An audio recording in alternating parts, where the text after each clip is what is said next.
What issue you got of a big issue then? So this week there was a knock at the door, just a little, and I opened the door, and outside I looked around, I couldn't see anyone, and I thought, who's knocking on my door? I looked down, and Brian May has shrunk. That's a what are you meant to do? Put them in your pocket? That's what I mean. And I was like, mate, what's happened? And he went, well, save the badgers and go veggie and save the foxes and look, oh, flasher. And he said, I'll tell you what I'll do. Help me get up onto your roof because I need to look at asteroids and comets and stars and stuff. Because he's always doing that. Because I'm a big nerd. And I'll give you. That was my girlfriend just walked in. That's good then. I'll give you the original red special, but here's the rub. That shrank as well. So kept that, didn't I? Hey, look at that good setup for the joke there. That's great. You're playing it? Yeah. Well, the issue is, I would be, but Jimmy Page came by, kicked off, and he had one of them, and he just smashed it up. Let the neck's come off. I've still got the neck though. It's caught on something. Hang on. There we go. You can fix that. There you go. See, look. But yeah, he shrank as well. It's a real pandemic. Who's the next rock star that's going to be shrunk at your door, you reckon? Who knows, mate? Who knows? Could be Clapton, could be Gilmore, could be Robert Plant. Who knows? Who's got the guts to tell me? Who has, mate? How you doing, Marv? You all right, mate? I'm doing okay, thanks. I feel like with that preceding story, I feel like you're starting to go insane, and I know why. Maybe you could tell everyone else why before we kind of getting into where the hell we've been for the past 3 weeks. Yeah, so obviously we've been very, very busy, insane. I love it, amazing. Back to it, except for me this week because my girlfriend's PCR test came back positive, and that means that by proxy, by default, I have to stay inside. Now, we've done lateral flow tests more or less every day this week, and every single one has come up negative. Every single one. I've done a PCR as well. That also came back negative. But obviously, as we understand with the rules in the United Kingdom currently, or in Great Britain specifically, drop the great. It's not that great at the moment. I've got to stay inside for 10 days. No choice. So I get released in 5 days now. Released.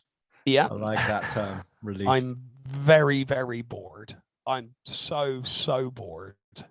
I'm, in fact, and I will announce this officially on here, I'm so bored, I have committed to doing Sober for October to help Macmillan Cancer Support. That means from the 1st of October to the 31st of October, I will not be touching a drop of alcohol. Pray for me. Help me out. But most importantly, anything you've got, donate it. There's no target. There's no, we must hit 15 grand. It's just me having to exist with sober thoughts for 31 days, give or take. It's basically Macmillan get money at my expense. And do you know what? I can't think of a better cause. So yes, if you have chance, give dangerously. I was going to say then. Give dangerously. I like that. Give just willy nilly. When they're really, really pissed up, then they can give out more money. That's what you got to do. Yeah. With reckless abandon, donate. But no, give generously. It's a very, very fantastic charity. The work they do is incredible. But yes, so I've been very, very bored. You've been playing gigs with my band without me. That is true. Which has torn me up a little bit. I'm kind of sat here looking at my guitars like, we're missing you in the van, bud. We're missing you in the van, you know. There's a dynamic. No one else smokes, so there's no pit stops. The window ain't going down, not got that cool breeze, burping, all these flatulentness. Like, these funny jokes that we can't even say on the internet. You know what I mean? Nah, that's it, just mate. keep us going. They're just too much. It's too much. You blur out the internet. But yeah, we have missed you. Missed your shredding. Missed the fun times. Yay. But it has been very nice, like we said, to be back gigging. I think it really started kicking off for us.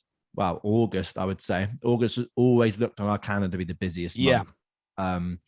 So things like organizing who's playing, because we use a couple of debt players, who's playing on what gigs, what the songs are, rehearsing, last minute rehearsals, last minute gig requests coming in. And it just, for me, it just consumes my life. And then it means that everything else seems to kind of fall by the wayside, or I have to kind of finagle everything, all the driving, getting back at like 5 in the morning, 4 or 5 in the morning. So especially this last couple of weeks here, it's like so many gigs. So yeah, this episode that we're going to do, I think it's been in the can for, I would say, a good couple of weeks, 2-3 weeks. I've had all my pages written out because I'm a nerd and I write so many pages. But we just literally haven't had time. We'd be like, right, let's do Thursday. And it's like, we need to do a rehearsal. And it's like, oh, do we? It's like, yeah, we do. And then that gets done, and this gets done, and it's too late. Or it's just like, it's, okay, this gig's come on through the Saturday. Mej, do you want to try and do it Sunday? We tried to do it, I think, last Sunday after doing 2 gigs in a row. Both of our voices, we had like 3 hours sleep, or I did 3-4 hours sleep to then get up and drive again. And like on Sunday, it was like, you're right, Mej. Do you want to skip podcast, mate? Because I think everyone's not going to understand what's going on. Yeah. So that is the rub of it. I've realized I need to smoke less when we're playing, because providing I'm released, touch wood, providing I'm released next Wednesday, what is it? Is it 6 gigs in a row next week? Thursday, Friday. We got Saturday, Thursday, Friday, Monday. Saturday, no gig. Sunday, Monday, Tuesday. But obviously, the big one for us is that Tuesday is Edinburgh. We're gigging the night before. So we have to go from the gig the night before, finish at midnight, drive halfway up to Edinburgh, stop in Preston, I think, and then spend the night, then go all the way up, play the gig, stay overnight in Edinburgh, then the next day drive all the way back. And then the following day, so we had the day off, the drive back on the day off. The following day, we're in Wales. To be fair, so obviously when we do these shows, we map out our route, and we make sure we know how long it is, the chance of traffic and things like that. And I mean, usually most of our journeys are 2.5-3 hours long on the longest ones at the moment anyway. And from our gig in Somerset to Preston, which is where we're going, it's about 3 hours 15. Happy to stop, obviously. We sit and chill, at 4 o'clock in the morning, looking at the Starbucks logo, which she turns into like some sort of demon because you're hallucinating where you're so knackered. We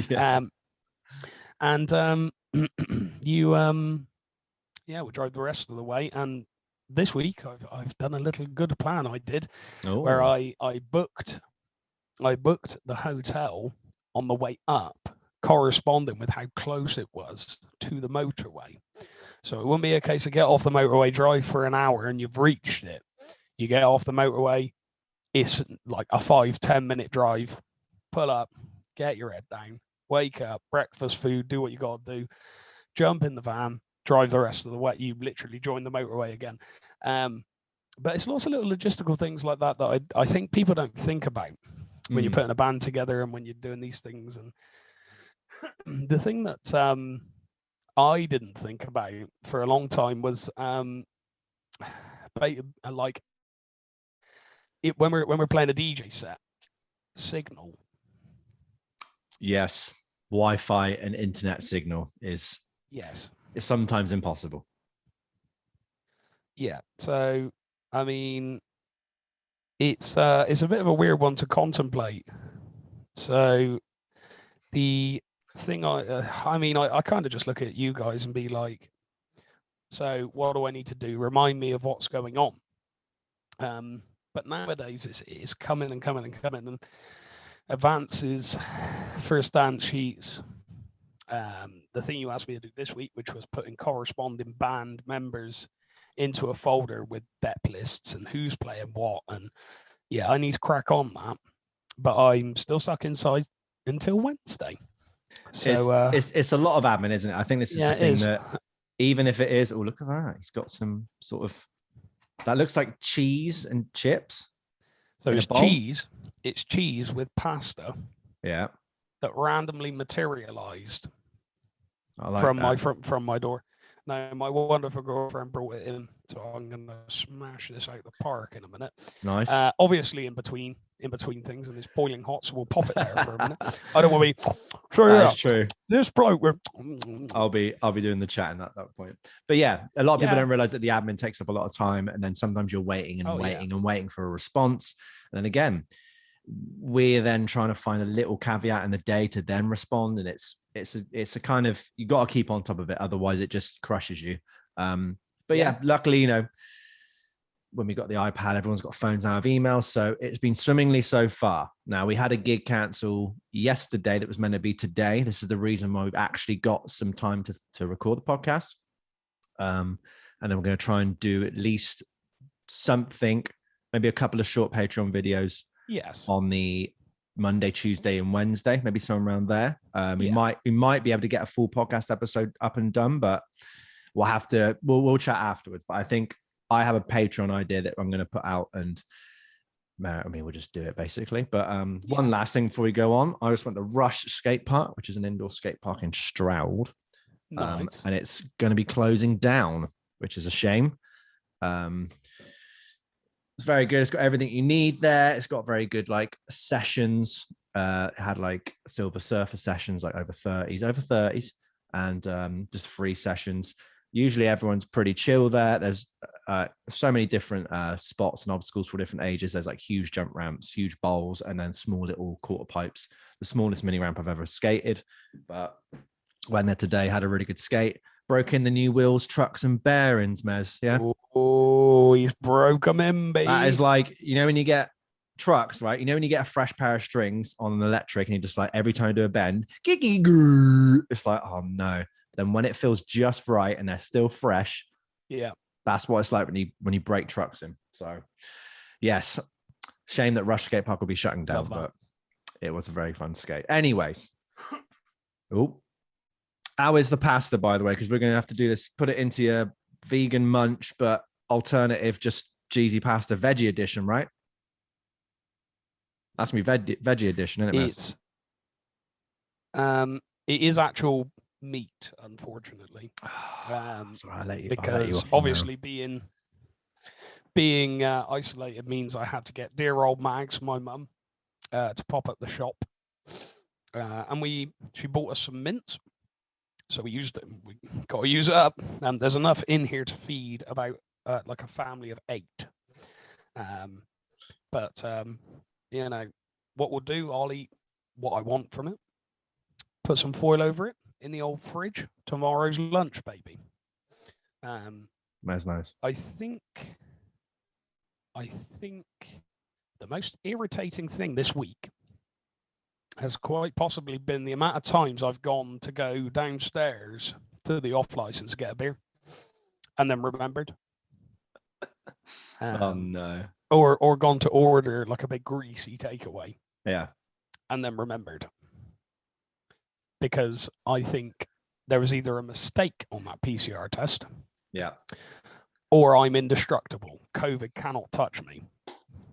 I prefer to think of the latter as more of a possibility than anything else.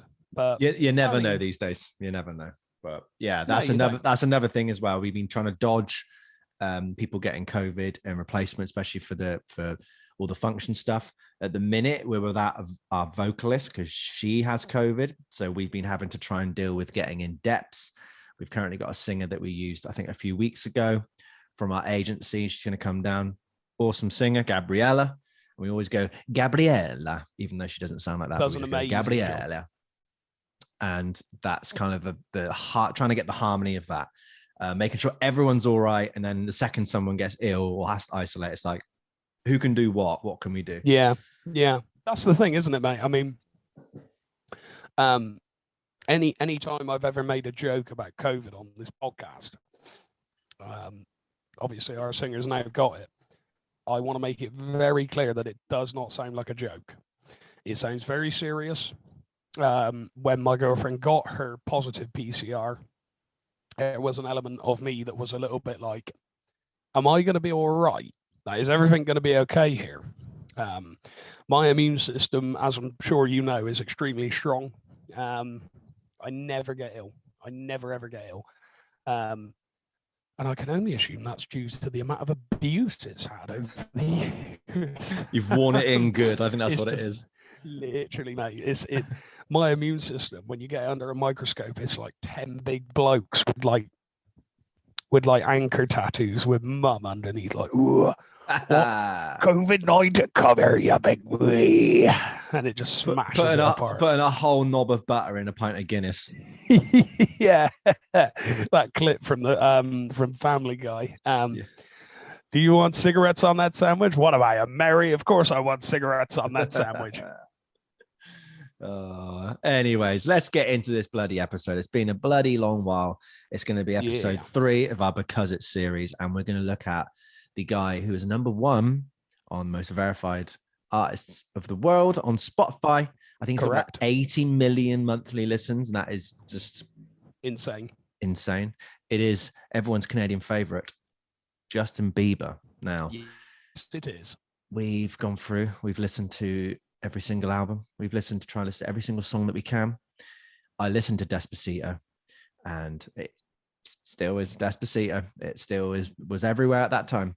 But he needs no introduction. But I'm going to try and give him one anyway, because everyone knows who Justin Bieber is. That's what I'm going to say. Even if that is conjectural, I feel like even my mum knows who Justin Bieber is. All right? And she's only just learned how to use Google. He's one of Canada's most successful exports in the field of music. He's been a staple of modern pop since about 2010. So he's had about an 11-year career. He pumps out catchy hit after catchy hit. Like, you cannot deny the kid writes a damn catchy melody. And his feature list is very, very big. Let me read you some of his feature list. So this is all the people that have featured on a Justin Bieber song: Drake, Nicki Minaj, Kanye West, Ludacris, Quavo, Usher, will.i.am, Ed Sheeran, Ariana Grande, Sean Kingston, Big Sean, David Guetta, Travis Scott, DJ Khaled, Skrillex, Nas, Post Malone, Chance the Rapper, Khaled, Nas. Nas has been on a Justin Bieber song. When I read that, I was like, are you kidding? This is not true. What's going on? I was like, sacrilege. I got all uptight in my hip hop ways. I felt like that should have been bigger news at the time. This was, again, I'm jumping ahead, but the Nas song was off of the Purpose album, 2015. And I had no idea. I'd never heard once that Nas was on a Justin Bieber song. Did you, Mez? I can't say I'd heard it.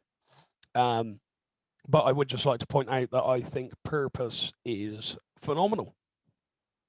I think Purpose is a great album. I think this really last 3 pretty solid. Strong. We're gonna get into that, lad. Don't you worry. Keep on your boy. I've got a few things to say. I got a few things to say in the old bowl of pasta. He's one of the highest selling artists of all time. His achievement list runs just as good as his featured list, really.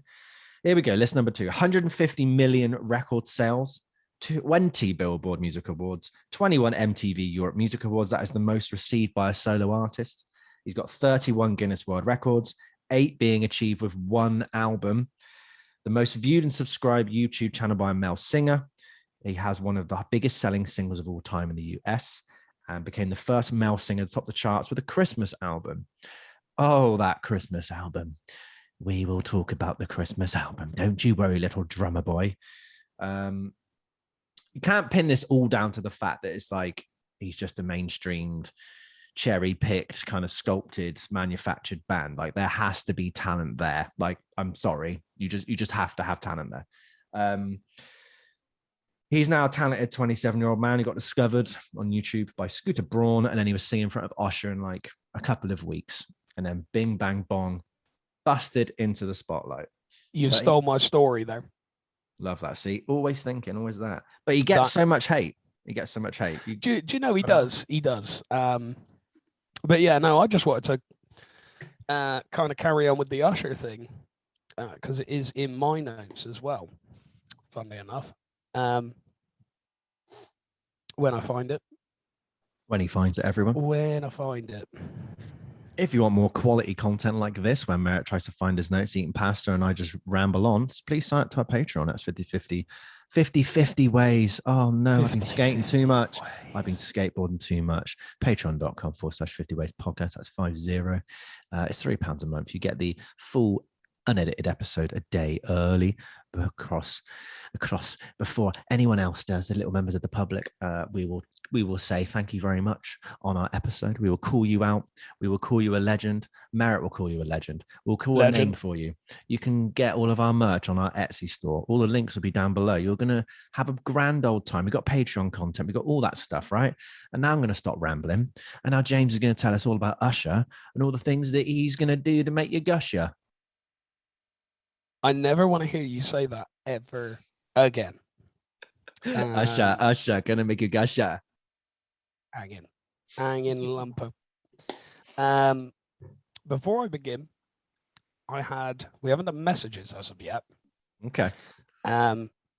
Speaking of Mr. Walton, there he is. I often am. He hasn't checked me this week. We're just having a nice chat, and I'm terrible because I keep forgetting to reply to you, Mr. Walton, so you'll have to slap me about for that. He says, I'd love to fact check you on some of those stories from the 60s and 70s, but unfortunately, not a lot of it was recorded and is mainly word of mouth, which I absolutely agree, mate. It usually is. And what is this in reference to? Sorry. We were talking about stories. I think it was to do with Pete Townsend smashing up guitars. Costing a lot of money. Yeah, it was. Yep. Yeah. No, I quite agree, Sam. And you also have to remember that obviously, with these stories of word of mouth, it becomes almost like urban myths and legends, doesn't it? Do you know what I mean? Like, oh, you heard of our Dave? Yeah, he's backflipped over 7 buses. It's that sort of thing at that point, isn't it? Wait, is that a standing backflip with 7 buses, like long ways? Or is he on a motorbike, old ving, ving, ving? I'm going to leave that to your imagination. Nice.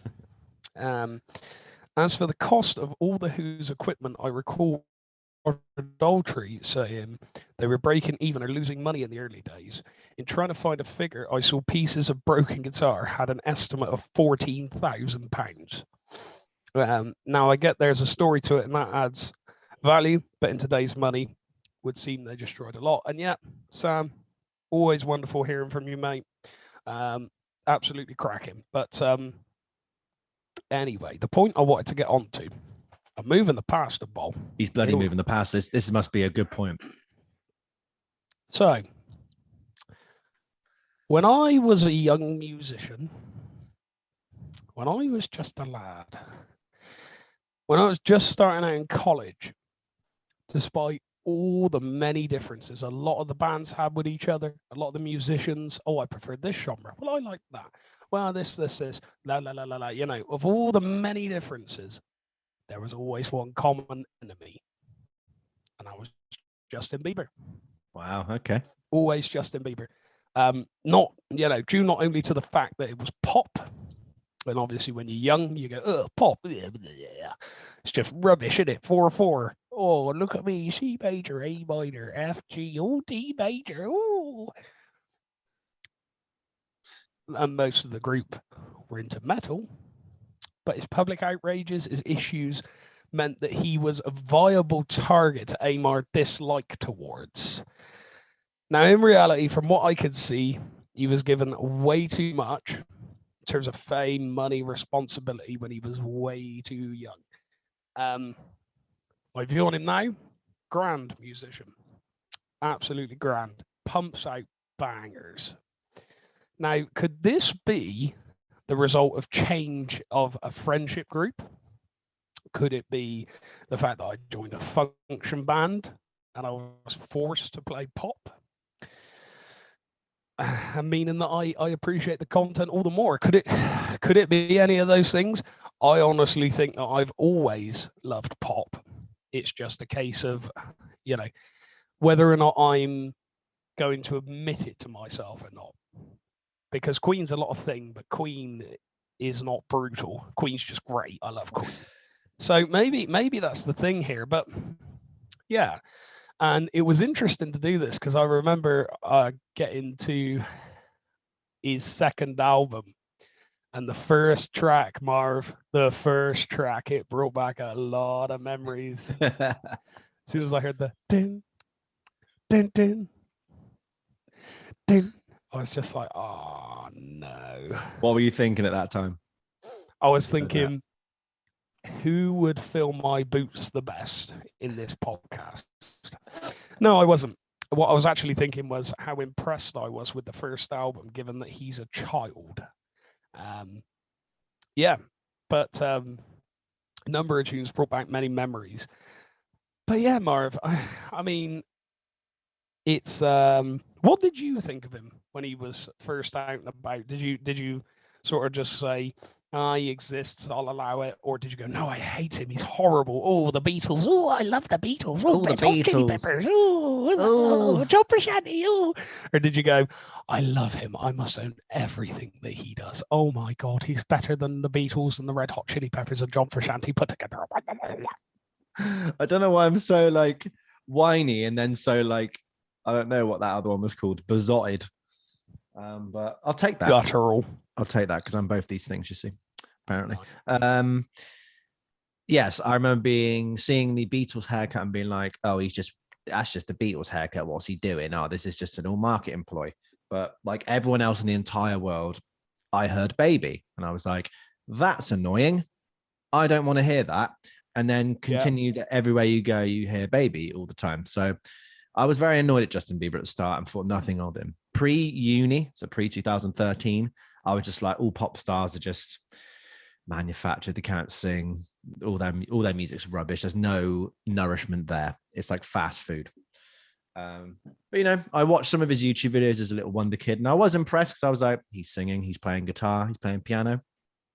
I mean, I can't knock that. It did help me to change my perception of pop artists as kind of fake. Moved to university. Again, topic of Justin Bieber never got spoken until Sorry came out, 2015. And then everyone was bumping Sorry. Everyone was bumping Love Yourself. What do you mean? Where are you now? And I was like, this is good. I like this because I think I was exploring music more, exploring myself and BIM. And just getting into more pop and more jazz and everything else. And I was like, this is a banger. I like this. This melody's great. The sounds, the textures, all very, very good. And then life went on, uni finished. Justin Bieber again. Didn't hear of him. Very, very sporadic. And then Yummy came out. And initially I was like, this is dumb. Yummy is dumb in like the bad sense of dumb. But now I'm like, Yummy's pretty cool. I like the sound of it. I just like the sound of the song. But I mean, yeah, you got that yummy, yummy, yummy, yummy, yummy, yummy, yum. Can you imagine him writing that down, being like, hey guys, got this like hook, you've got that, and he's like just saying it. Do you know what I prefer it to? What's that then? He can come today. He can come today. Nice little throwback. Love that. Throwback to what, last episode? That is true. Our friend O'Sheen listened to that and he was like, what was going on? He couldn't believe that Ray Manzarek album. So funny. I'm still on the Peaches hype, by the way. This is one of Justin Bieber's last few singles. Still on that hype. So that's my history of Justin Bieber, basically. And it got better over time, I must say. Now, the discography of Justin Bieber. Now, he's only done technically 6 studio albums. We have My World 2.0, 2010. That is the baby one. Under the Mistletoe, 2011, the Christmas album, which we're going to have to talk about. Believe, 2012. Purpose, 2015. Changes, 2020. So there's a 5-year break there. And then Justice is his latest one, 2021. Have you noticed how from Believe to Justice, they're all 2 syllables? Yeah. You know what I'm saying? He knows what he's doing. It's like the Kings of Leon thing, right? 5 syllables. Did you miss it? Did you miss the first album? So technically his first EP is My World. Yeah. Yeah. So that's an EP. So in terms of full albums, My World to that. But I listened to My World, and I listened to is it called, not called Purpose? What was it called? I might have to get me thing. Oh, I listened to the acoustic version of Purpose. I listened to Journals as well. Journals. I listened to Journals, yeah. Like an Offcuts album. And it had this song, I think it's called like All That Matters or something. And it's the one from the Vine with the old woman in the car. And it obviously stopped at a stoplight. And like they're filming this woman side on. And then she like turns and goes like, and she's got the glasses on. That's a Justin Bieber song. So I was like, oh yeah. All right. Banger. Okay. Banger. So yeah, basically we're going to go round those albums. We can chat about them. But I mean, that's 6 albums in 10 years. I mean, that's pretty good. That's pretty good. Okay, That's more than one every 2 years, you know? So, it is. Fair enough. Now, do we want to get into what he does well first, or do you want to get into what he does not so good, Mez? I want to say a little bit more. Oh, we will. We will then. So yeah.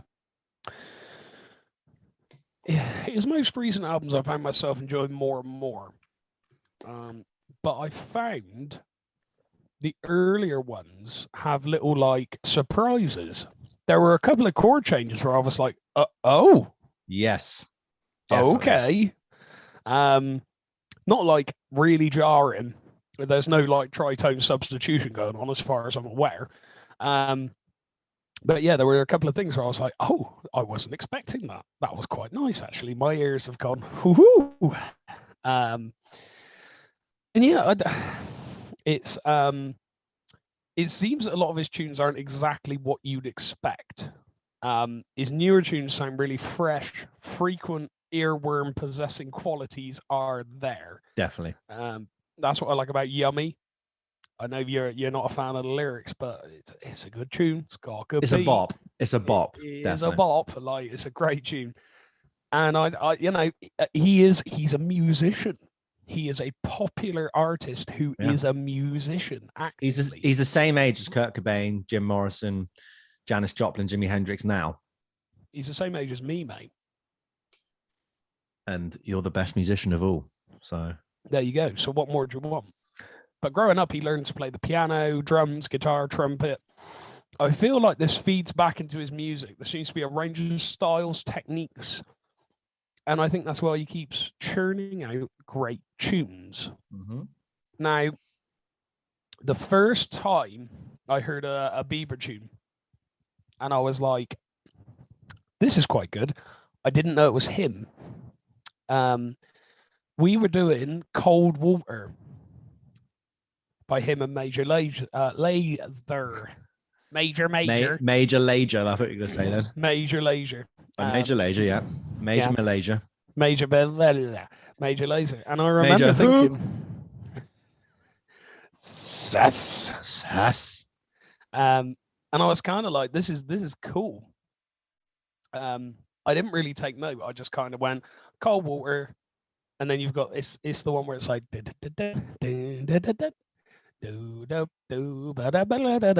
it? It's that one with that guitar line. It's the one with the like the fiddly guitar bit at the end. The Hendrix. Yeah. And I remember thinking like, this is really cool. And then someone said like, oh, I don't feel like this is working, or I don't know if this will be very popular or whatever. And I was gutted. I was like, but this is a banger. And then I was like, it's Justin Bieber. That's really weird. And ever since then, I've just, again, I think that's part of the whole. Now I think he's great. Now I think he does good tunes, you know. And that's why you should never. I was listening to one the other day he did with Shawn Mendes, Monster. Yeah. I really like that tune. Yeah, really like that tune. And it's again, it feeds back into having issues with his past and stuff, and videos where he was saying a word he probably shouldn't have been. You heard about that, mate? Yeah. Don't say that. Okay. But yeah, I've actually really enjoyed this week. Anyway, I'm talking. What I'm going to do is let fate decide whether we're going to talk about what he does good what he does bad first. Okay. So I've what's got the rules? He's got to pick. The crocodile, I'm going to flick it like a coin. The crocodile we talk about is good stuff. The blank bit we talk about is bad, all right? Okay. Go on, so here we go. Ooh. It's bad. Oh no, let me Here we go. Let me have a look. Let me scroll down. There we go. Go on, but he's scrolling. He's got let me scroll past all this information about the Beatles and John Frusciante. Oh, this very special information. Oh, your joke's on you, mate, because I haven't listened to John Frusciante in 4 days, so more like 4 minutes, yes. Now this is the main gripe I have with Justin Bieber, the problem I actually encountered. The same lyrical subject. Oh, yes. Every single time, without fail, it's just about love. It's just about you're my girlfriend. It's directed towards a girl, and how can we get better at love? How can we do this? You know, talking to you about the love he feels to you and all of the possible scenarios. I mean, again, nothing new. The Beatles, all of their early singles were directed to their female audience because they're going to buy the records. Very smart. It happens across the board. Love is the most universal topic you can sing about. But from Baby to Peaches, it's the same song about the same thing, just a decade apart. We do get some different topics. Now, it does, again, when he's younger, I think you might give him a little bit of an allowance of like, okay, maybe the lyrics are going to be trite. He's only had, I think, on his EP 16 years on this earth. So he's not going to have a lot of maybe life experience and whatnot. So yeah, just all about my girl and what can I do with you, baby girl? And he's sounding like a chipmunk, whatever. But there are some different topics. Now, Bieber telling us that he's going to succeed against adversity in a song like Born to Be Somebody. Changing the world's youth and children. Nothing hard-hitting or impactful. It's kind of a bit like one of those Michael Jackson songs, Make a Change, Man in the Mirror kind of things. Yeah. But it just had no effect on me because I'm just like, just be like, what's he on about? Saving the children. He's like, just turned 21.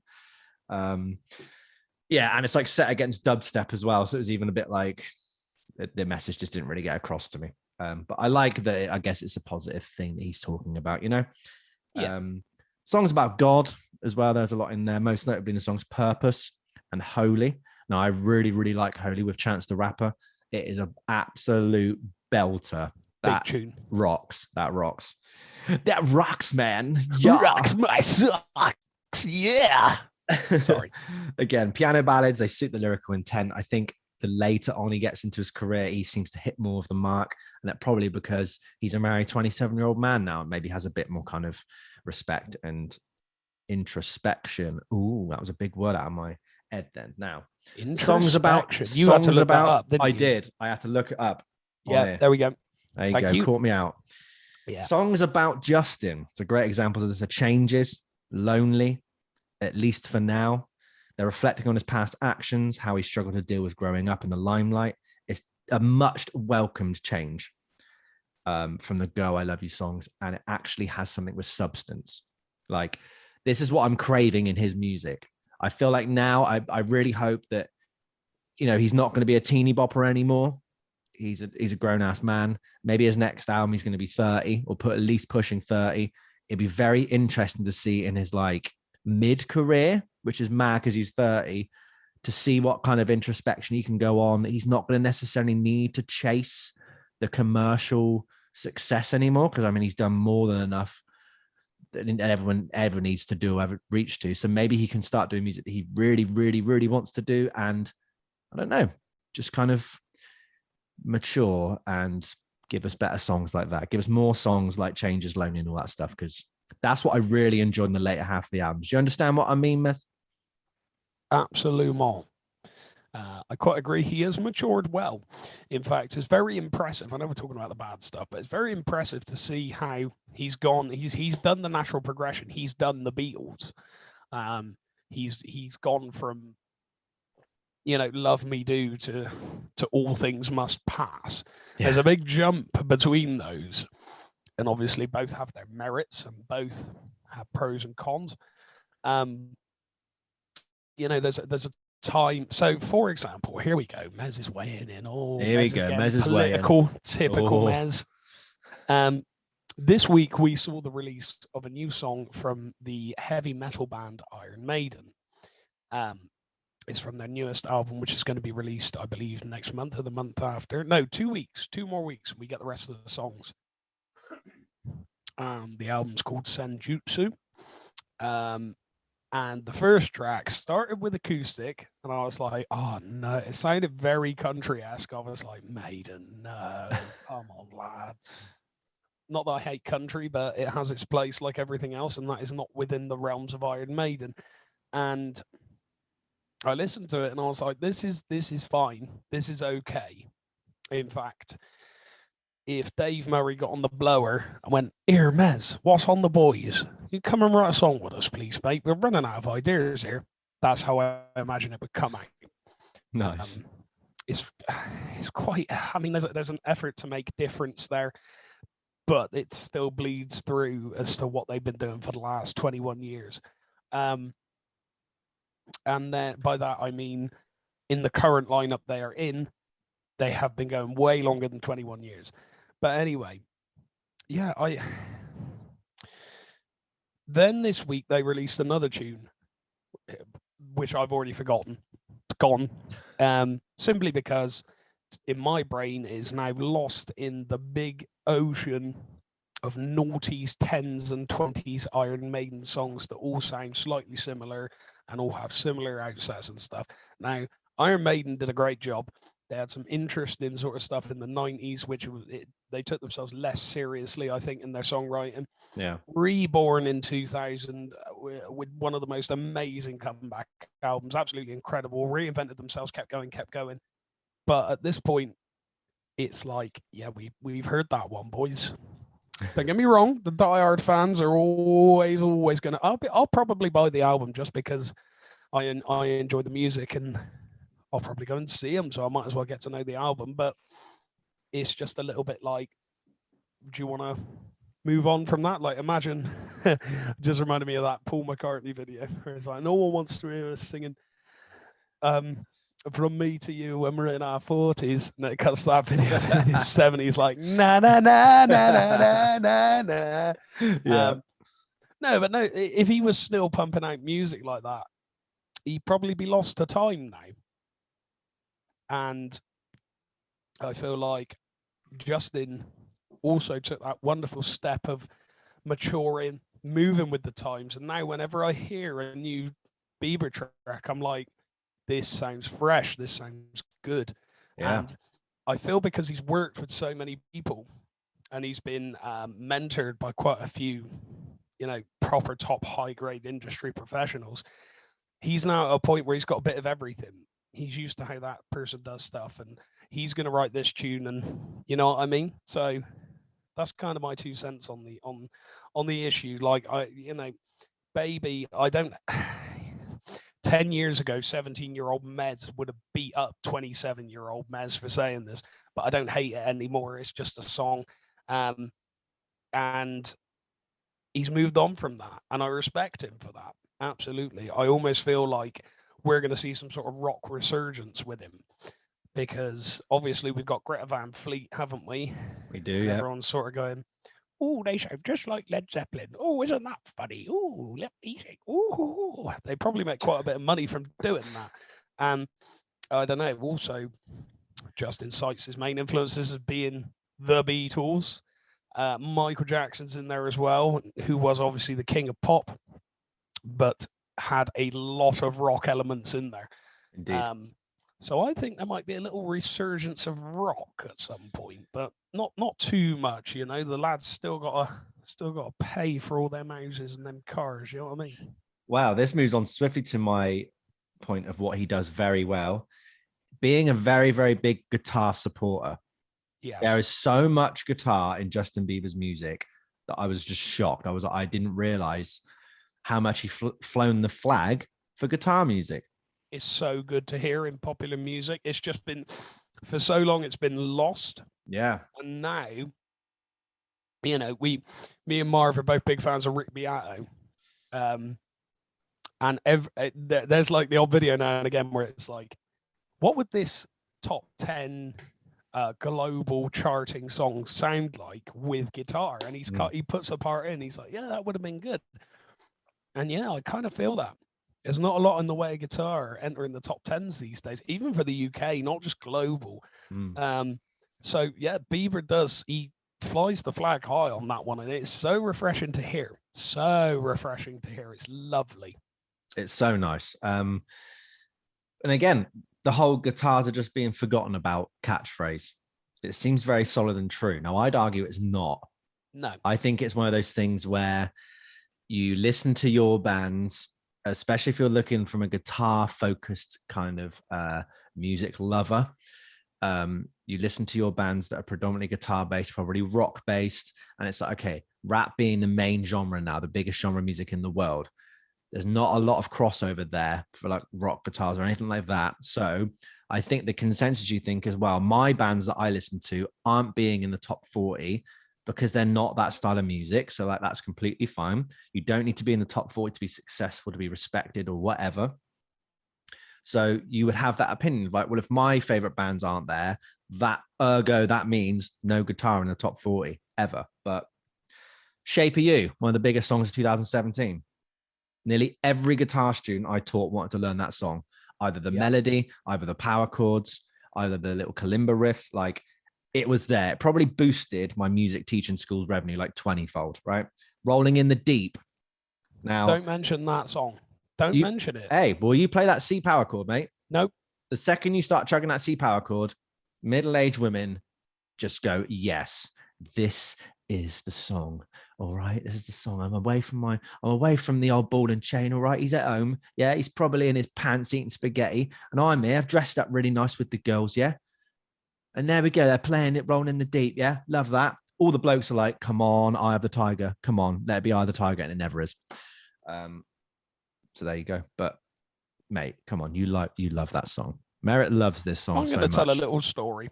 Oh, go on then. When I was a young'un, proper young'un, just left school young'un. Ooh. 16-year-old man's on the prowl. Oh, he was a young old lad. Long hair down to his shoulder blades, no beard. Quite a bit fatter than he is now.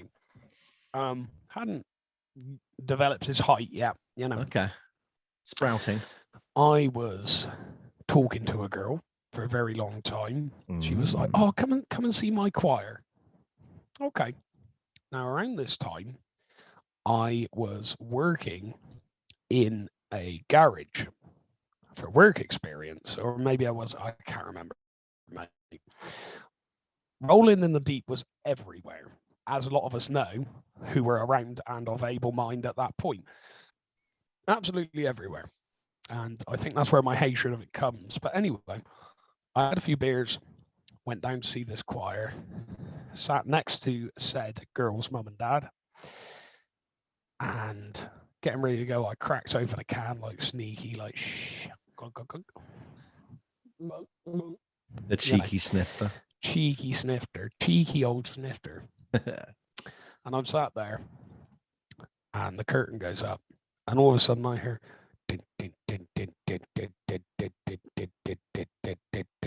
there's it. And I was just like, no.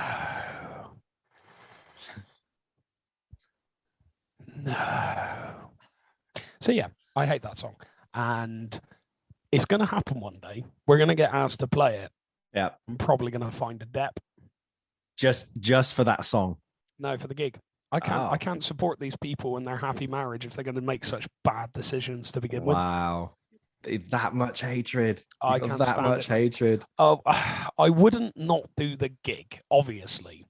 No, you said it now. You won't do the gig. So if anyone wants to have a gig with me, easy guitar, it's really, really simple. Just whatever, 4/4 pop, it's fine. Play Rolling in the Deep, smashed it. I can give you 500 quid. All right. Okay. So there you go. He's out of a job now. I don't get paid 500 quid. So, but yeah. So I obviously, if I'm being paid to play it, I will, but I'm not going to enjoy it. No more than I enjoyed Treasure by Bruno Mars. But yeah. So Rolling in the Deep, I can't stand. And the same goes for Love Shack, but we'll talk about that another day. Love Marv, Shack is for another time. I will. But you can't deny that Rolling in the Deep, acoustic guitar, a lot of acoustic instruments on that album. Great. Loved it. Despacito. Doesn't mean I have to like it. Doesn't mean you have to like it. That is very true. But at least you can appreciate that there was real instruments played by real musicians. And in the 2010s, where synths were rife and automation was rife. And Despacito, my lord, that this song was even more everywhere than Rolling in the Deep was. This was all the time. And again, every single student I had wanted to learn Despacito. Every single one of them. Apart from, I think his name is Eddie something, and he just loved Megadeth. He was great. Watching him chug and all these things. And it, again, just everywhere. But Justin Bieber was obviously written to that song of Legacy. It fits perfectly next to his massive glass house filled. No, that's not even right there, that little thing. So I'm going to say it again. I'm going to say that wouldn't you know that Justin Bieber's written to that song's achievements, and they fit perfectly next to his massive glass house filled only with his awards next to the mansion he currently lives in. I bet that kid has got so many awards that he has to have 2 houses. That was the joke. And it fell flatter than all the pancakes in all the world. So Bob's your uncle. I'm going to carry on. Whatever. Yeah, I don't care about you. Shut up. Guitar-led rock bands have been seeing a slow decline, probably from about 2010, 2011, right? But guitar has kept in the pop tunes 2010s, and the massive 80s influence, which I think you were kind of getting onto, is creeping in now. And we can hear that in a lot of songs. Bieber's songs, Hold On, Anyone, like big songs by him right now, pretty much ripped off from 80s songs. Very chorus laden effects. And I mean, I'm a fan of it. And the fact that I was like, Bieber really, being a guitar player himself, he's keeping guitar in there. He is the barometer of what pop music is. So if he's got guitar in his music, everyone else is putting guitar in their music. I mean, it's a shame that the first instance of guitar that we hear is a fake one on Baby. And it's like a really weird riff. Like I actually listened to it like quite high up in my headphones. I was like, it isn't just like dung, dung for every one. There's like weird little bits where you're like, it almost sounds like they've just kind of played it in quick, and then there's a couple of notes kind of stray. For such a big song, it was very strange. But yeah, the guitar's by his side a lot of the time, providing many functions. We're not going to talk about Baby. We kind of have to, but I don't want to go into depth of that song. It was everywhere. They're bowling. Drake's in the back laughing, no beard, and then he's just spinning around New York or something like that, chilling. Baby. He's got friends that I'd die for. So I think Baby doesn't really need to be discussed because everybody knows it. Everybody knows how it goes. Everybody, it's just a well-known pop tune that obliterated us all. None of us were ready for it. This is the weird thing, because I wanted to say like it stinks of Friday by Rebecca Black. But I believe, no, Rebecca Black did come first, didn't she? I would think so. Rebecca Black came before Justin Bieber, but they do get lumped in just because of the, timing all getting messed up and stuff. But yeah, I mean, that's what it felt like when it came out. It was just like, yeah, cool. See you later. Another one. Yeah. Another one.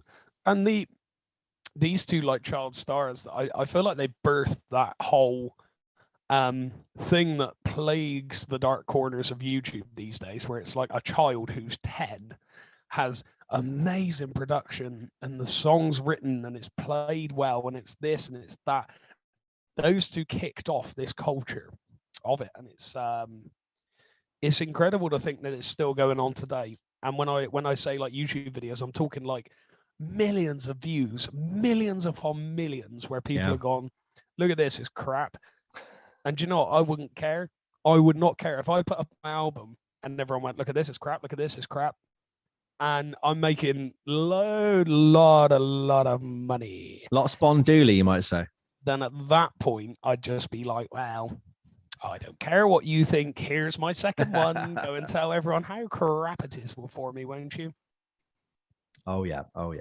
And then you get Mason Ramsey, who's the little yodeling Walmart kid, which we always bump in the van. Twang. Everyone, please listen to Twang by Mason Ramsey. It's amazing. I'm going to make a note now to link it down below. Link it 5 times. I think that will solidify what needs to be done. It is a banger. It's a banger. God. But hey, let's look at the guitars then in Justin Bieber's songs. Let's look at the ballad style ones. Now, when he uses an acoustic guitar in his ballad songs, they're found strumming open chords. They're just providing a bed. So it's nothing flashy or fancy or nuanced. It's just sturdy. It's just there. It's kind of in the background, especially early on. Only heard in his early output, and the guitar graduates to more impressive playing, I must say. Our first instances in the song Favorite Girl, playing nice strummed open chords of Pop's favorite 4 chords, C, E minor, G, and D. Of course it bloody is. He's got to follow the line, especially early in his career, you know what I'm saying? We get Overboard, which is playing open chords, providing that bed again. He's just spewing all about love, all right? Let's not forget the very synthetic sounding rock guitar in the choruses either. It's just so plastic and without any low end that it's just played on like a Lego brick or something. And again, there was a guitar solo at the end, which is just like, okay, again, sounds impressive and it's probably played by a studio musician, but is buried so in the mix that then you just in your head automatically just think it's rubbish. Does that make sense? Where it's placed in the mix. Yeah. I guess the worst offender of something like that is Down to Earth. The guitars are so thin, they're so buzzy, they're buried down the mix, providing no effort or weight, like I just said. Very rudimentary playing as well, I must say. We do get a tasty, shreddy guitar solo in Backpack. I would say, Mez, can we get a cover of this on your Instagram? Backpack by Justin Bieber. A little request. A little old request. I want to hear that. Backpack, all right, Justin Bieber. Dang, for God's sake. That Should Be Me, which is Bieber's Disney kind of entry. It gives us a more deep sounding acoustic guitar for accompaniment. It's got Mellotron, it's got strings. You know, it's not too bad. He's moving up. 2010's that awkward mesh of like acoustic instruments and then just electronic stuff. So weird that they then kind of perfected maybe like 2, 3, 4 years down the line. Full sees Bieber go full boy band. We got the capo guitar playing those same 4 chords. We even get the choir towards the end. You know what I mean? With the strings, you can hear the turtlenecks being put on. You can see the stools. You can see him standing up. He's there. He's full in boy band, which I'm glad that he moves away from. Early on, it's like all that Boys Own Boys to Men, O-Town, Backstreet Boys thing. And then he just, again, I think when he gets to Purpose, that all gets scrapped, I would say. Where are we? Be All Right. It kind of bridges the gap between his pop and his R&B guitars. This is a really good place to start. Be All Right. Imagine Fast Car by Tracy Chapman, but with like an extra guitar playing like little fills. And that's what I like. That's what I was impressed to hear. All these little tiny little fills. You're like, that's cool. Especially on the acoustic album of Believe. There's some very tasty, fast acoustic guitar playing and nice voicings where you're just like, this is cool. I like this. Instead of all the Euro pop that you kind of get. The neo-soul R&B stylings of guitar. Catching Feelings is the first time really that you kind of see the respect the acoustic guitar gets. It's like, right, we need to actually make this a good guitar part. So just imagine the song As by Stevie Wonder. And that's kind of what you're getting. It's strong, it's confident, paired with a chord progression that Bieber's demographic is unaware of how impressive it is. And again, just listen to his last 2 albums, Changes and Justice. It's the primary focus in songs like That's What Love Is, Changes. 2 mature ballads shown excellent playing, great chord progressions with tension and release, silky neo-soul tones and ETA and All Around Me, avoiding just a bog standard open chord slug. And it just provides texture, taste, and earwormy guitar playing that you want to sit down and figure out. You know what I mean? Where it's like, that's an interesting extension. I want to get that sound. I want to copy that. And I'm glad that it's like guitar is with the person who is #1 in the world in terms of Spotify and is huge. Because when people say, oh, guitar's dead, oh, you know, blah, blah, no student's going to pick up guitar. I'm like, I think Justin Bieber is actually helping us all out. And I'm glad of it. Machine Gun Kelly is also doing the same thing, but I feel like Machine Gun Kelly gets all the hate because it's too derivative Whereas Justin Bieber, I think, is actually pushing what guitar should sound like in modern pop rather than what rock guitar was 20 years ago. Yeah. Yeah. Yeah. He Absolutely. likes that. Absolutely. I agree with that, Marv. Anything to Totally add, agree. kid? Machine Gun Kelly. Not happy with you, son. Not happy at all. He's coming down Bristol for a coffee when you've finished your quarantine. No, he's not even getting the invite. Not happy with him, Marv. Not happy with him, kid. Not good. Not good. No. He's got to convince me otherwise. But if he doesn't want to, I mean, that's on him. That is on him. But, that is true. That is true. Yeah, whatever. No, obviously I'm joking. Biebs does do that extremely well. He integrates guitar in such a way that it is like a guitar part. It is like, I could believe that you wrote this guitar part. You came up with it and went, let's write the song around that. I really like that. And that's really cool to hear. It's something that doesn't really exist at this very moment in time, certainly not on the scale that Justin does it. And that's impressive. It's nice to hear. And like you say, you always get, as much as I don't like saying it, people of my ilk going, guitar music's on the way out. Like Dave from the Stag and Hounds across the road, he's always saying that. Oh, no, I'll tell you a good band. UFO, they're a good band. They came out a little while ago, but, you know. And I appreciate a lot of old music.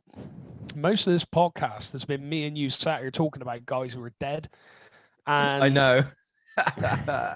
So I respect the people for hanging around. But we're music appreciators as well as musicians. And I get physically excited when I hear something. I'm like, oh my God, like this is what he's doing here. And a lot of people just look at me like I've got three heads and I've broken wind, you know? So it's refreshing to hear that element in music being released in a modern way. Yeah, so much. It's the same deal as anything, isn't it?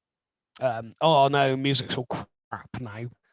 And to me, that only proves one thing and one thing alone, and that is you've only explored the surface, decided you don't like it, and instead of saying, yeah, I'm not really into that, you've decided to call it crap for no tangible reason other than I don't like it.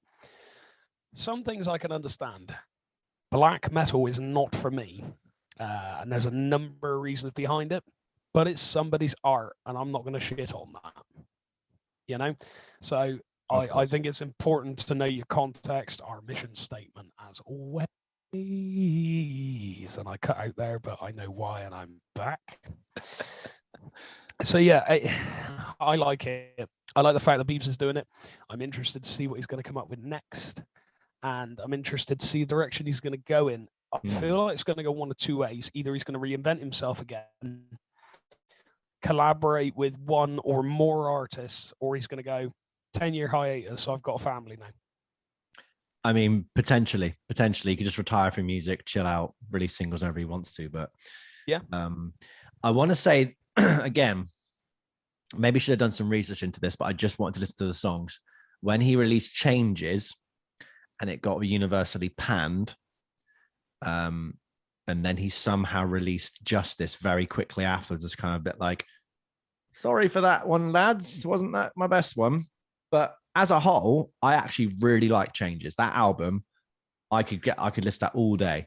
Like, maybe there's great. Maybe there's a couple like songs that are like a couple of minutes that maybe just very jammy or just I wanted a bit more of. But like, I really liked the sound, the tone, the vibe. It just fit everything. Everything felt mature and nuanced. I was down for it. So I don't know why it gets that hate. I honestly don't know why. But yeah, I found some interesting anomalies guitar-wise. Off My Face, which is off of his latest record, Justice. It's the very trusted Travis picking technique we've all heard of through the 60s. And there is a secondary dominant in their mess. So there you go. There is. Yes, you're correct. It's the kind of guitar playing that you associate with the Beatles, Bob Dylan, Donovan, Simon and Garfunkel, all them lot. Just him and a guitar. You could play that song to a room of musicians, right?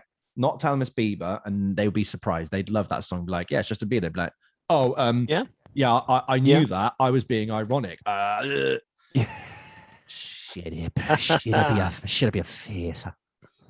I bloody hate musicians, me. Musicians can be some of the most stuck up, annoying, pompous, immature people, and I'm including myself in that.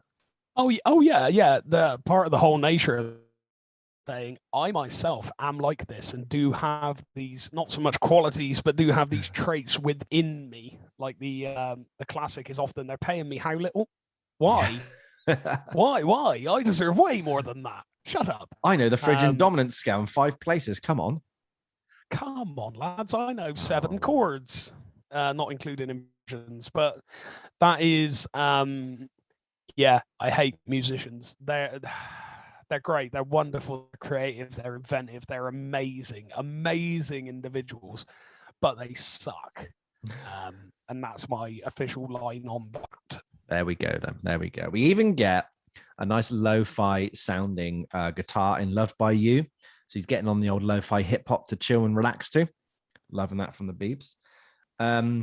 Again, pop rock styling. So I think the pop rock, this kind of 80s resurgence that he's kind of getting on. Hold On, like I said, dials the riff factor up to 80 for some seriously chorus-laden goodness. Purpose has a huge hit in Love Yourself now. This is a big, big, big hit. Ed Sheeran's first US #1.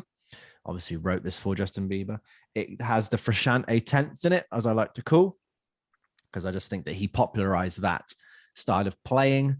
He wasn't the first person. He got it from somebody else. I can't remember the guy's name. Vinny something. Vinny Moore? Not Vinny Moore, unfortunately. No. I could probably try and find out, but no. So that seems to be the surefire way of having a hit in recent years, is to do the frusciante tenths guitar technique. And again, just guitar, vocals, and trumpet. Really, really like that song. Really like it. And I know it's a 1-5-6-4 progression, which is the most commonly used pop progression in pop.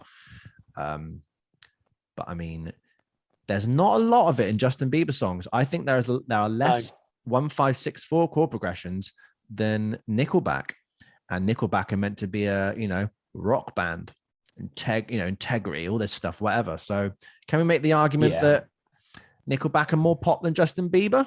Could we make that argument? Both from Canada. Both from Canada. So there we go. That is Mez's opinion on that one. If you're from Canada, that's it. Is Justin Bieber? Oh, could Justin Bieber guest referee your fight with Chad Kroger? I'd rather fight Chad Kroger than Justin Bieber, simply because Bieber's the same age as me. He's quite a lot skinnier. He has a lot of money. And I feel like he's going to be better prepped for this fight than I am. Whereas Krongen, I feel like he's racing towards the end of his life. I'm going to batter the old codger. Batter him. I mean, I did ask you if Justin Bieber could guest referee it. Right. It's nice to know that you wouldn't fight Justin Bieber. So, you reckon Bieber would guest referee it? You like him too much? You think he'd be too biased towards you? No, I think he'd be happy to ref it, and I think he'd be happy to ref it. I would be happy to have him ref it, as long as he doesn't, like they're not part of the same organization like Canadian Musicians for Justice or something like that. Because then I'm done. You're screwed. You're screwed in. You need someone neutral. What would happen is Krongen would distract me whilst Beeves gets under the ring, gets a steel chair out, slides it over to Krongen. Oh no! Krongen sets up the chair, sits down, and writes a 1-5-6-4. That is true. Or he could double cross you, a proper WCW style. He could then use the chair on Justin Bieber, right? Ooh. And then he's knocked out. You two form an alliance. Bang! You go off tag team champions of the world. We now have Nickel Mez. Nickel Mez, yes. Put that on a t-shirt, kid. Yeah. Look at this here. Look at this class cider. I'm listening to Queen tonight. That's what you do. You just sit him down and go, right, this is a proper rock band. This is Queen. We're going to start from Queen 1. Yeah, that's all I do. Yeah, that's all I do. I'd sit him down, and until he likes them, he's not moving. And knowing him, he'd probably be like, oh, I like Cosmos Rock's the best. He'd get murdered, mate. I'd have to kill I'd have to kill him. No choice. No choice in the matter. He's heard it here a dead first. man. He's a dead man, apparently. So no, he's not a dead man. I'd get on with Krongen, I think, but he'd have to like ale and he'd have to listen to Queen. And if he didn't, he's in big trouble. I think he likes both of them, so you'll be all right, kid. Best dad. And again, this last thing I wanted is an open challenge for anyone. There was some nice guitar harmonics in Company, the song Company. Something I can't remember hearing in a pop song of recent times. Now, my open challenge is for anyone who can find a pop artist, not band, using guitar harmonics in their songs. So to the degree that Company does in that respect, because I feel it is a very rock thing to do. And in my head right now, my little finger, I can't think of a pop song by an artist, not a band, in recent times that uses guitar harmonics like that as like the main element of a part, not like you finish the song and you just kind of play them to put them in there. Can you think of any straight off the bat? Because I'm struggling. I can't get bands out of my head. I mean, I think Walton, this is a task for you. Yeah, I know you're going to have this. Walton. Guys, can we get Walton on that, please? We're gonna get Walton on. I have to do a segment. Walton reacts. Walton reacts. Go on. Walton wonders. There it is. Walton Wonders. You've done it. You've nailed it there. So there we go. Walton Wonders for next episode then. Walton, can you find a pop artist that uses guitar harmonics in their songs? My only guess would be maybe Shawn Mendes. That's my initial stab in the dark. I mean, yeah, he does play guitar, doesn't he? In fact, he's got a gorgeous Fender signature, which I really want, but I refuse to spend that much on it. It's mate, I'm struggling with that one. Owner of a Lonely Heart is popping into my head. Now, not only is that the 80s, which is like 40 years ago at this point, it's also a band which he does use harmonics in the chorus. He does like a bling, ding, ding, ding. It is there. And for people that sorry to cut you up, Mez, but I'm going to do it anyway. Go on, for people that do not know what we're talking about, a guitar harmonic. Obviously, when you play a guitar, you fret down on the string and it produces a note. What you can do at certain places on the guitar is just put your finger over the top and then pluck the string or strings, and it kind of makes like a little chimey kind of sound. It's quite nice and cute sounding. So there you go. If you like that, if you like any more of those stories, just give us a ring because I can bore you to death. In fact, if anybody's ever heard Roundabout by Yes, there's an acoustic guitar in the intro, and he does like a beep, do do do, bling, and that really high bit where it's like plucked and it's quite high. That's a guitar harmonic. Also, if you haven't listened to Roundabout by Yes, go and listen to Roundabout by Yes. If you like your memes and your vines, you've probably heard it before. Oh no. That's for you, mate. Luckily, that was very, very quiet. So there we go then. Mez, would you like to go on another thing that BEIBER does well? Or would you want to go for what BEIBER does? Clap. So I think we covered what he's done back quite well. So I'd actually like to have a crack at what he's done well, to be honest with you. I mean, yeah, I think he collaborates well. Oh, he does. To be honest with you. We've got exactly the same points. I love this. Yeah, exactly. So I've got a bit, I don't know if I'll read all that. We'll see. So on April 17th, 2017, Puerto Rican singers Luis Fonsi and Daddy Yankee, now you may know those names, but they released a remix of their song Despacito featuring Justin Bieber. It was the first song by BEIBER in which he sings in Spanish. Are you aware of that, Marv? I am aware of that indeed. Yes. So obviously, as we know, it became an enormous success. It broke major chart records around the world. The song reached #1 in the US and joined the Macarena as the only English songs to reach #1 on the Billboard Hot 100. Wow, that's insane. I find that very interesting. Interesting to know.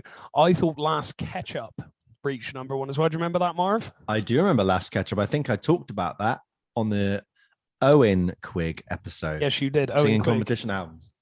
Yes, because I was reading an article the other day, which the lyrics could be seen in a way as satanic. Believe it or not. Yes. If you, weird. Yeah, very strange. But yeah, it tied the then record for the most weeks at #1 in Billboard Hot 100 history. It spent 56 weeks at #1 on Billboard's Hot Latin Songs, and it broke the then record for most weeks at #1 on the Digital Songs Sales chart. Man. Try saying that when you're drunk. The remix is the most viewed song of all time on the crowdsourced media knowledge-based Genius with 23.2 million views. And the song earned Bieber his first career Latin Grammy. Now, with that story alone, with nothing else, I would look at my collaborations and go, yeah, I've done pretty well there. Yeah. And but wait, there's more. There's more. Bieber, along with rappers Quayo, Chance the Rapper, and Lil Wayne, provided vocals on DJ Khaled's single "I'm the One."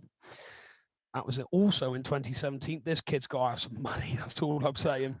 The song debuted at #1 on the Billboard Hot 100, becoming Bieber's second #1 debut and his fourth song to top the chart. A week later, Despacito topped the charts, which became his fifth #1. And it made Bieber the first artist in his history to notch new #1s in back-to-back #1s. I've lost my thread there. Go for it. #1s in back-to-back weeks.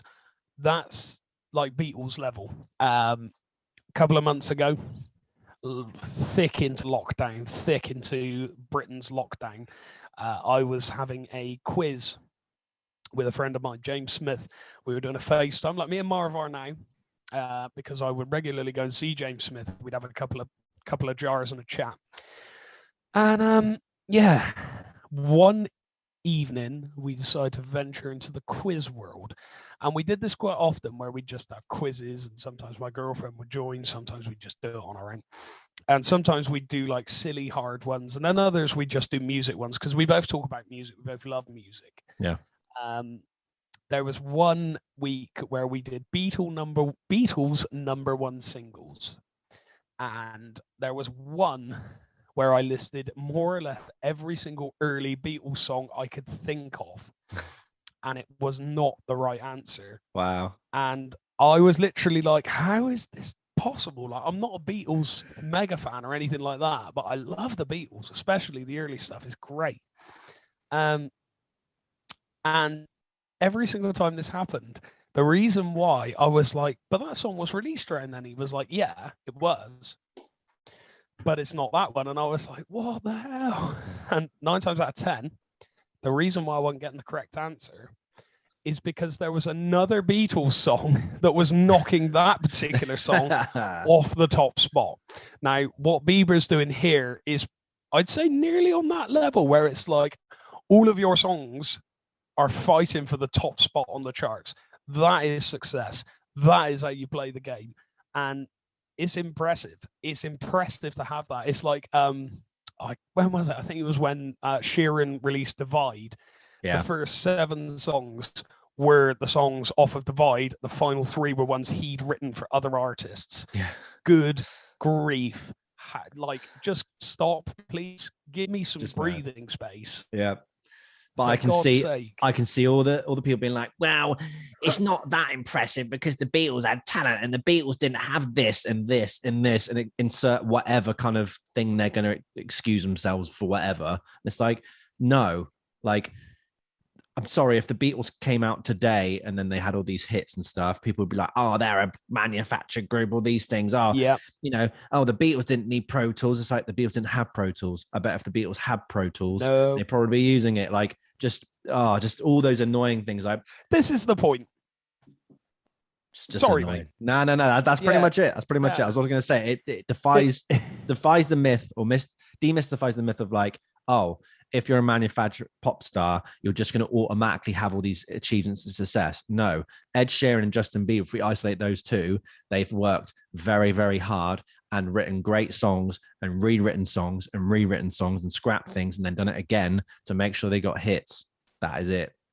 Yeah, absolutely. And I mean, I'm never ever going to sit and go, the White Album, what should I compare to that? Divide. Never going to happen. Okay. Yeah. Lennon McCartney. Jesus Christ. I don't need to say any more. I don't need to tell you anymore. We do this every episode now where I basically fanboy over the Beatles to the biggest fanboy of the Beatles in the Southwest. And it's quite funny that it happens. But my point remains, there were people in the 50s and 60s going, oh, Elvis came out. And now this, she loves you. Oh, this is horrible. This is din. Get it off. What's this? Oh, it's horrible. This is the whole point.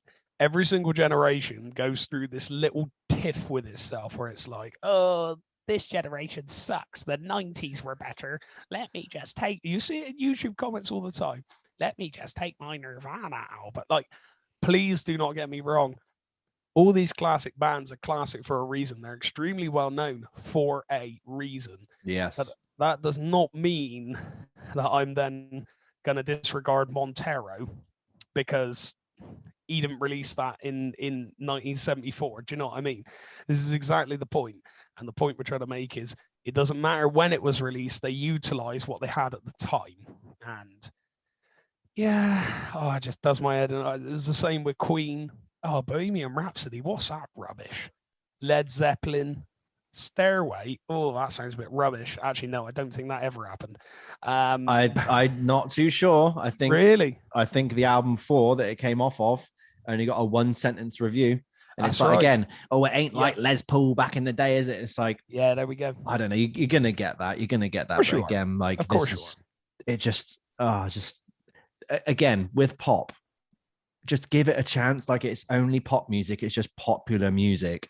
Yeah, there's probably some songs that have got up there because they've aligned themselves with certain things, or they're just, people just buy it, and it isn't that good. But I mean, every genre has songs there that are, the aficionados of that genre will be like, yeah, that's a joke. Don't worry about it. There is great, amazing, timeless classic music in everywhere. And again, let's not forget that the Beatles are pop, and let's not forget the Beach Boys are pop. Yeah. They were pop. They were the Justin Biebers and the Ed Sheerans and the BTSs of their day. So don't try and rose tint it.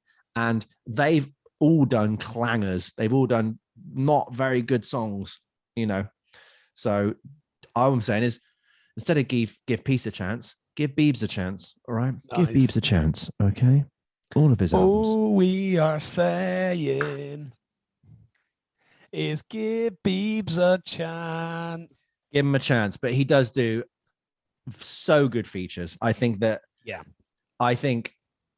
him or his management just know who to put on for different stages of his career. And I think it's just perfect. I think it's perfect. Now, how the hell did Justin Bieber manage to get Nas on a song? It still freaks me out now. But scrap that. It's great though. Scrap that, Mez. How did Justin Bieber get Raekwon from the Wu-Tang Clan on a song? On a soundtrack album from one of his documentaries, from a remix of one of his earlier songs. It blows my mind. What is Raekwon doing? What are you doing here, Raekwon? And it's not racist. They're excited because he's famous. There you go. See, yeah, it's amazing to see these things pull off, and it's always exciting. I mean, when you see two celebrities who kind of know each other, and it's almost like, to me, when I see like a Facebook or an Instagram post or a photo in a magazine where there's like two people like the unlikely friendship of Brian May and Tony Iommi. Mm. Every time I see a photo, like they wish each other happy birthday over social media. Come on. Whenever I see that, it's like two of my best mates have gotten together and been like, yeah, we'll have a friendship behind his back. And I walk in on them and I'm like, oh, you two know each other. oh, yeah. oh, yeah. And it warms my heart. And this is the whole point. To me, collaborations are in the similar ilk of bands. You often get in bands, this is not the case with Dire Straits. You often get in bands, a number of people come together to become greater than the sum of their parts. Now, I say this is not the case for Dire Straits because Mark Knopfler wrote everything, bar 3 songs, I believe it was in the end. So yeah, but that's the point, isn't it? You're utilizing your skill. You know, if I wanted to get a co-writer and I wanted to sell millions, I ring Ed Sheeran. If I wanted it to sound really smooth, I'd get T-Pain. Do you know what I mean? There's multiple different levels. If I wanted to be cool as fucking anything, I'd hire T-Pain, to be honest with you. Okay, so you got smooth and cool with T-Pain. T-Pain is just the best. But Ed Sheeran just is to be successful, right? Yeah. Okay. Yeah, Ed Sheeran. He's a little ginger. Go away, mate. What are you doing being that famous? Go on, go back home to bloody Stoker, happily on the wold or wherever it is you're from. Mez Sheeran, yeah. Mez Sheeran. I'd work. be in his band. He needs to put a band together so I can join it. No, that's your Ed Sheeran tribute act name. Mez Sheeran. Mez I'd Sheeran. have to shave me beard. I don't want to do that. No, that's the whole point. You don't have to shave the beard. You'd work this in. You'd work. See, a little. Can I wear bit this of T-shirt as well? I mean, I'll let you off for the first couple of gigs. You can wear a T-shirt, but as manager, you know, you have to just sing the songs. No, this innuendo stuff. When your legs don't work, like you and all this fanny and nonsense about. I don't want that. I don't quite know what you mean by that, mate. What you nonsense about? I've called you a nonce now. This is a family show, and I'm not a nonce. What's going on? You can't do that. I've dropped a minute, so I'm going to divert straight into Justin Bieber. Whoa, hold up. You've not dropped me in anything. I am not a nonce. He's older than me for a start. He's like 503. Shut up. At least start on him. At least start on the old ugly man drinking from a crusty blue bottle. It says hydrate on my big bottle of water because I have to be reminded of what water does to me, you see, to be able to drink it. You're going to pay for this right now. Go on, then.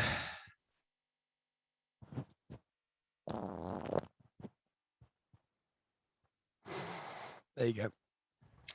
He's enjoyed that. For anyone that is listening on Spotify, that does not have access to the video, James Merrett put the microphone either down his back trousers or just next to his buttocks, and he let what I call a big old ripper happen, and then he sniffed the microphone.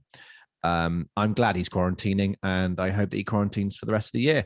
The thing that I'm annoyed about is he did not put a delay setting on his microphone. That would have been fun. That would have been good. So you've ruined that bit. Have I? Yeah, you did. Anyway, Justin Bieber. Okay. Yeah. Justin Bieber. So I have no clue why these two people are on these. Nas and Raekwon are, unless they've seen the amount of money that Ludacris surely had made on Baby 5 years after it was released and wanted a piece of that bloody Bieber pie. Now, the Nas song in question is called We Are, and it's from the Purpose album. So it's the start of Justin Bieber incorporating a lot of, he kind of had hip hop, I would call like Drake, Nicki Minaj style R&B music. But I think from Purpose, it was a lot more the hip hop of recent times, 2015 when it was coming out, the music fits Nas rapping over the top of it. So I think that is in its favor, but it still freaks me out that I'm like, what, Nas? I don't get it. I don't associate him with that. In a way, it's like I feel like Nas should have more integrity than that, because when Ludacris was on Baby, everyone like that I was around was just like, what is he doing? This is selling out to the highest degree. But I feel like less and less, the more you listen to B and the more, he grows up, whatnot, it's less selling out. It's just collaborating with somebody. But again, the Nas rap kind of follows the same blueprint for Baby, which again is my gripe. He writes exactly the same song. just hasn't got the Starbucks endorsement. It's a guy at 42 with the celebrated career behind him. It's nothing worse than something Snoop Dogg has agreed to do, clearly for the money. Now, angelic to the core, Corey Feldman springs to mind. Also, Snoop Dogg, nowhere to be found. Justin Bieber's music. I'm very shocked there because Snoop Dogg has collaborated with everybody, even aliens, probably. That's what we like from old Snoopy. The Raekwon feature is Runaway Love remix. And it also features Kanye West. So a member of the Wu-Tang Clan and a young Justin Bieber on a track together. I don't know how this happened. Couldn't tell you. I can understand Kanye West and Justin Bieber. That makes sense because Kanye West is always flirting the kind of pop R&B line. I get that. But I just don't get the Raekwon one. Is rap focused on hanging out with Kanye and Bieber? They discuss the encounter with the love that ran away, you know. The classic Bieber rap feature trope of doing what the song says, you know. It doesn't sound very much like Raekwon's invested. It kind of sounds more like he's rapping and kind of get a bit bored, and then the producer just holds up a suitcase that just has a massive dollar sign and just wiggles it very slightly and goes, "Come on, another 10 bars." And he does that and takes his money and runs. But yeah, Bieber picks great features that helps legitimize the eras that he's in. Like we've said, Eenie Meenie, Sean Kingston. It's a big dance song. Bieber's doing dancey stuff. It's about a girl and they play off each other well. I like that. Helps to keep Bieber in the club rotation of his early Europop leaning days, I must say. A lot of Europop and heavy synth pop. Would you agree in the early albums? Yes. Yes. Hang on. Go on. I wasn't expecting it. Go on. I'm going to keep going. There we go. I was just going to say, I had a little look up on the collaboration of Quan and Biebs, and I found myself a little article, kid. Nice. Go on. So we have the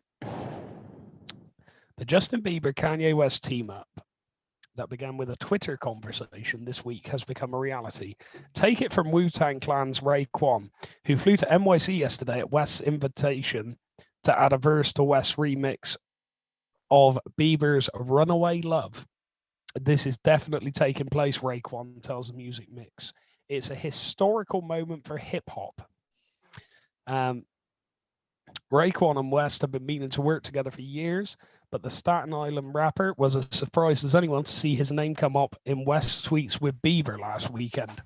Justin being a young cat, he probably wasn't even really there when I was doing my thing in the 90s. He says, but he recognizes the Wu-Tang legacy. Indeed, Bieber wasn't even born until 4 months after the Wu-Tang Clan's classic debut dropped. So he arrived at the historic Electric Lady Studios yesterday to find West hard at work. I think that's just mainly about him. Bieber sadly was not present. I'll get a chance to see Shorty sooner or later, Raekwon laughs. We'll discuss it over a glass of water or something. Ain't as good as a cup of coffee, is it? No, it ain't. No. It ain't. Yeah. How weird. From a Twitter conversation, that's why it happened. Apparently so. Wow. Okay. Apparently so. You have done a good research then, kid. I like that. That. In 5 little minutes, 5 seconds, he's probably going to say. There we go. He's nodded. Yeah, he's 5 nodded. Little minutes. That was what I was going to say. Yes. There we go. So the same goes for Beauty and a Beat with Nicki Minaj. If we're looking at how they legitimize Bieber's eras with things, basically the age that Bieber is. So he's getting older. They pair him up with Minaj, but it's a PG rated love song between the two. Kind of helps ease the awkward, clunky transition. And again, if you can remember the classic video of him, he's in a red beanie and a red top, and he's being held back by security. And again, with all these Disney stars or young teen stars, when they stop being teenagers and they're kind of being viewed as adults, they've got to somehow go through a little weird, like either like a sexual change of like Miley Cyrus being like, I'm going to be overtly sexual now, I'm a woman, or Justin Bieber being a little bit like, oh, I egged someone's house, I smoked a bit of weed. And like, there's this one thing where like he's basically like being held back by security and he's like, huh, yeah, you want some? Like basically threatening to beat up a photographer. That somehow be like, oh, he's a bad boy now. And then he releases Love Yourself. And it's like, cool, man. Cool. So yeah. I think the collaborations, just stick to doing that and we'll be with you. So yeah. No Pressure with Big Sean, a more somber song about the pressures of relationships. A more mature lyrical theme. This is off of Purpose, by the way. Big Sean providing the adult side, including the word hoe. The word hoe is being said. That's a naughty word. A slight notch up. The Feeling with Halsey. I really, really like this song. Discussing if the love he is feeling is actually for the person or if he's in love with the feeling of love. Now, this is a duet where they're both singing to each other in the way that they're romantically linked. He's not singing to his audience. I think that is a very nice anomaly in his catalogue. Minaj and him were together like superheroes to conquer the club. Halsey and Bieber working out their inner thoughts in their shared fat. Fat in their shared flat. Come on, flat. The fact that Bieber is not singing to his audience yet, like I said. Then we get the full circle of Peaches with Daniel Caesar and Giveon. Now, even though it's exactly the same as Baby, there is one big difference here. It's a mature adult Bieber rapping about weed and bitches, all right? Weed and bitches, but in a way that's not him trying to rap and be a parody. And being with two other males singing about the same thing, it's like he's on the same level as his features. So he's being seen as a man with these other two men. Does that make sense? Whereas with Baby, it's like Luders being like, hey, I've been a kid, don't you worry. I was having Starbucks and 13 and then just whatever and all that stuff. And he's like, bah. So again, that sound is bah. Duh. Nice. I mean, whether it's a planned thing, most likely, or a huge coincidence, the most lucky coincidence in all of pop, Bieber could be the best at it in the last 20 years of pop, rivaling Michael Jackson. Would you agree with that? Yes, I would. I think he's on that. Absolutely, kid. The first feature on a Bieber song was Usher on the song First Dance, and the song is just trash. For me, that song is trash. It is You Are Not Alone by Michael Jackson. The 808 drums are so incredibly dated. The cheesy synth and the We're at Prom and I Want to Dance with You Girl topic, which there's only one song that can do that, and that is Only in Dreams by Weezer. Go listen to it now and suck eggs. So there we go then. Baby. So Baby by Ludacris. Now this is the breakdown of people, right? When you're at a club, whatever. Everyone knows the first line for the fast bit, right? When I was 13, I found my first love, whatever. When you pump this in front of some drunken party goers, you'll get this. And if I miss any, please tell me, miss. The women who can rap every line to perfection. The men who can rap every line to perfection, but embarrassed to do so in front of the said previous women, even though it would guarantee them success, if you get my point. So they rap it underneath their breath. You get the men and women who know the first line and the end words of the following lines, which I find is a very common trope of a lot of people singing rap music, and my parents who have never heard the song. Do you agree with that? Yeah, it sounds about right. Nice, like that. Again, push Ludacris into big mainstream audience, and he was getting into films anyway. So I think very, very good marketing and promotion on his thing, a good choice. But like I said, the cries of sellout were rife. But again, compared to what we have now, Kendrick Lamar, like Maroon 5 songs, where pop and rap are so closely linked, I don't see the big deal. I really don't see the big deal. And you look at something like the Pussycat Dolls Don't You, which was written by Busta Rhymes, and he was on that. This is now a good thing that rap, you see the seeds of maybe why rap is now the biggest genre, because it was getting pushed into pop. Yeah, exactly. Completely agree. And Mez agrees, and I like it when Mez agrees. Oh, you love it when I agree, me old kid. I bloody do, mate. I've only got a couple more points actually, because they're very, very small points. So I'll tell you what, I'll do the negative ones I found. Here we go. The lack of branching out. Now, I like that he follows music trends. I like that, but it is kind of expected with a pop artist of this magnitude. But I'm more excited to see what happens when Bieber hits 30 and can finally go introspective and not have to worry so much about preserving his pop crown. I do still feel like there is an element of, I still need to be on the top of the charts. I still need to kind of rule this kind of kingdom. So I really, really hope for his sake that he does branch out and maybe surprises us all. And maybe does like a Bruno Mars. For me, Bruno Mars, early stuff, I was just like, get in the bin. I do not care. I really do not care. 24 Karat Magic onwards, I'm there like, this guy. I'm here for. is so talented. And then now we've got Silk Sonic, where I'm like, you are just a genius, mate. You are phenomenal. I only have one thing and one thing alone to say to Silk Sonic. Skate to me, baby. He knows. I already went skating today, so you're hard. Oh, broke him in new trucks, did you? Oh, I did break him on new trucks. They got little 8 balls on them. So 8 balls, mate. Are you 5? Sometimes I think I'm 5. Nice. I like that. And also with a weakness of him, sometimes lack of identity, which I think is very closely related to the previous point. I think that a lot of his songs can be very transferable to other people. It's not really until you get to, I would say, his latest 2 albums, Changes and Justice, that it's a bit more, okay, this is Bieber talking about Bieber. Whereas before it was like, he could be a bloody anybody, all right? He could be bloody anybody. Let's have a look at my lists. And the last thing I've got is always, the good thing that Justin Bieber does is he's always the yardstick for pop music trends. So his main, Bieber's genre of music is the broad landscape of pop, which means that he doesn't necessarily have his own sound, like I've just said. Having to sacrifice it to make sure he is kept in the pop landscape. Now, Beyonce, Rihanna, Pink, Britney, they all do it perfectly. It's fine. It'd be strange for him not to do it, especially pre-30 years old. But you do notice that whenever he's got the biggest hit, that is what the music is, and everyone starts copying. Look at this whole half clave one dance situation, right? And then Bieber comes up with Sorry. And then when you listen to there were so many songs. Now, when we say like Despacito was everywhere, or Baby was everywhere, or Shape You was everywhere, the half clave boom, which luckily has now died down, it was so everywhere. 2017 to about 2019, every song in the top 40 or pop had dung, gagung, gagung, gagung, ga, every single one of them. And it was so annoying. So now when you weed that out and you go back to it, Bieber will be up there. Bieber will be up there as the prime great example of a half clave used in pop music. And now you have something like Peaches, where now we've got these nice silky neo-soul-y pianos and guitar playing and that 80s vibe.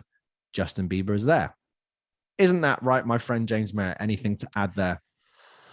Yes, it is. The half clave boom that we have experienced. I quite like a half clave. But you're right. You're absolutely right. It becomes too much. It gets irritating, and you're just like, yeah, why don't you? When's the next phase coming? It has died down. It does still exist.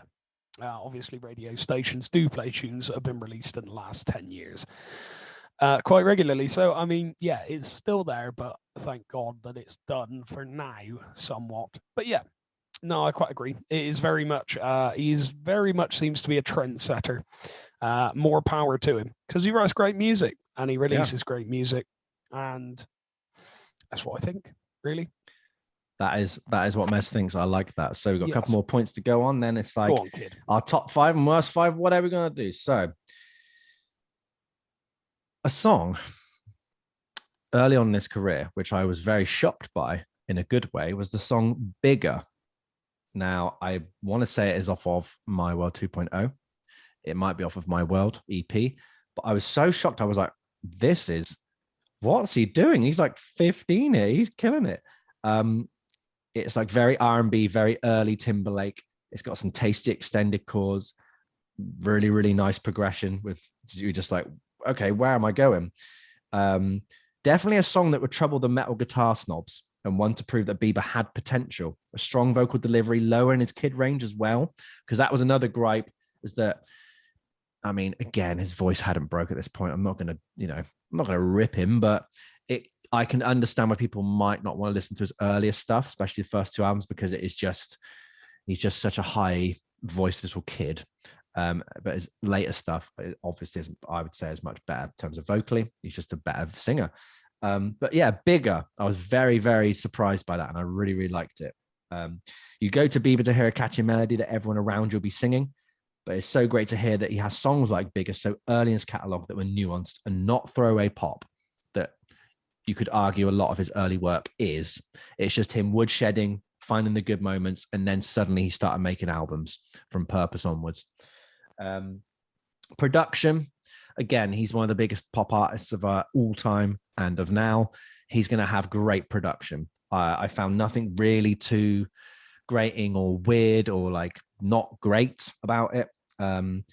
His first two albums have dated since their releases, too glossy and sparkly sounding, but they do still have a strong sound with no instrument too loud. A Quiet Purpose, excellent. Such a pleasurable album to listen to from a production point of view. Very spacious, a lot of good reverbs, a lot of good just everything about it. The drums bop, everything about it. Changes. Now, this has a nice darker mood and a feel to the production, I must say, encompassing the kind of modern rap musical lexicon we get.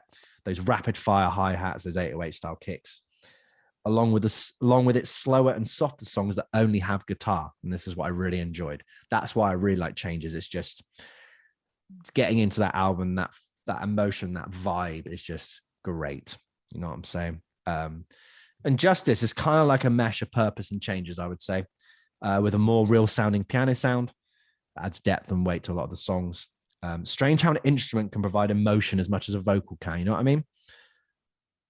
Merrett agrees. Merrett is nodding his head. Yeah, he's enjoyed his pasta. There's only really one thing that I want to complain about. Really, go on, Em. So, My Worlds. Mm-hmm. Eenie Meenie, Justin Bieber and Sean Kingston. Oh, yeah.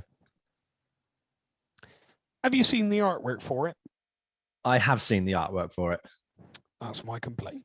It is very bad. It's very clip art. It's very, very clip art. Yeah, it's not great, is it, mate? Not at all. Gonna skip over that one then. Yep. Yes, not very good at all. I have seen worse, but I mean that does rank up there as pretty just chuck it on. Chuck, we need it out now. You've not saved it. Oh, you've not saved it. Bloody hell. Get them back. It does smack of that a bit, doesn't it? Yeah, it does. And I love the song anyway, it doesn't matter. So my football fan perspective, which is what I want Justin Bieber to be. Now I've got two little quips here. I want Bieber to be more introspective and write about himself. And I really think that he's going to do that from now on. He might have the occasional single that is just a bit more broader, but hopefully he kind of weaves it into his life, which he has started doing, which is great. And a stripped down album with just Bieber, a guitar and a piano, which we do get with Believe acoustic, which I prefer so much to the actual original album. It's very nice sounding. I just want a more recent Justin Bieber when he could just knock off straight away, just him playing as well, rather than the studio musician. I think that'd be cool to hear. Anything that you want to hear Justin Bieber do, Mez, from your football fan perspective? A rock album. Oh, interesting. But not in like a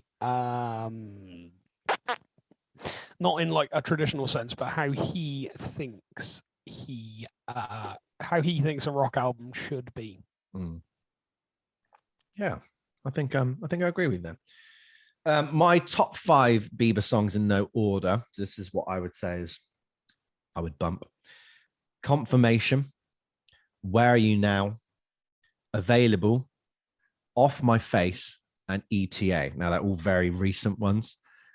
Purpose onwards. I did have Sorry, I did have Love Yourself in there, but the more I listened and I was like, this is great, chuck it in now. So yeah, they're my top 5. Confirmation, Where Are You Now, Available, Off My Face, and ETA. Mez? I don't really have a top or bottom list, to be honest with you. I think the latest stuff just seems to be better. You know what I mean? That's my thoughts on it. I don't really have a top or bottom 5 list. I mean, I'm not as big a nerd as you. I'm a huge nerd. It's hard to beat. No, I just don't have a list, mate, to be honest with you. That is why we love him, as you see. He don't want to put stuff into boxes or categories. You know what I'm saying? He just lives life. Don't need it. Don't need it. You don't need it. My worst 5 Justin Bieber songs now. It's the whole Christmas album. No, thank you. I do not want to hear that Christmas album. All I Want for Christmas super duet. Now, Mez, it's August. I'm not listening to All I Want for Christmas in August. Do you feel me there? Yes, I do agree with you. He does agree with me. Now, it's basically the original Mariah Carey song with Bieber over the top. It's just all kinds of syrupy cash-in mush that should just be reserved for singing show contestants. I do not want to hear this at all. I have to grit my teeth and go through all these songs. And then, surprised as ever, Drummer Boy with Justin Bieber rapping, 2 verses of rapping, and then Busta Rhymes featuring. And I'm like, I don't know what to think of life anymore. I was like, I was surprised by Nas and then Rake One, and now Busta Rhymes is busting in, rhyming it, chopping his all that bustering in it stuff. And I'm like, you know what I mean? Couldn't believe it. The Busta verse is actually pretty good. And I think what's interesting is the beat changes up pretty like completely. You're taken away from the tragedy it's surrounded by. This song is just awful. Like, especially early Bieber rapping, and he's trying to sound very mature. I just don't want to hear it. I don't want to hear it. You know, he's telling us that he can get bad, and that in fact he is the drummer boy. Justin, you're not the drummer boy. You're just a very naughty boy. Okay. I hope you hear this. Yeah, you're a naughty boy, and you need to come down to mine for an iced latte on your way to see Mez for a coffee. So, Bieber, Justin Bieber, all of his albums, we listened to him. You know what? I had a good time. We realized as well that we actually talk a lot about pop and recent stuff in our personal lives, but when we sit down for the podcast, like Mez says, it always seems to be from the 50s, the 60s, the 70s. It's never recent stuff. I mean, we're going to go, we were going to go with something else.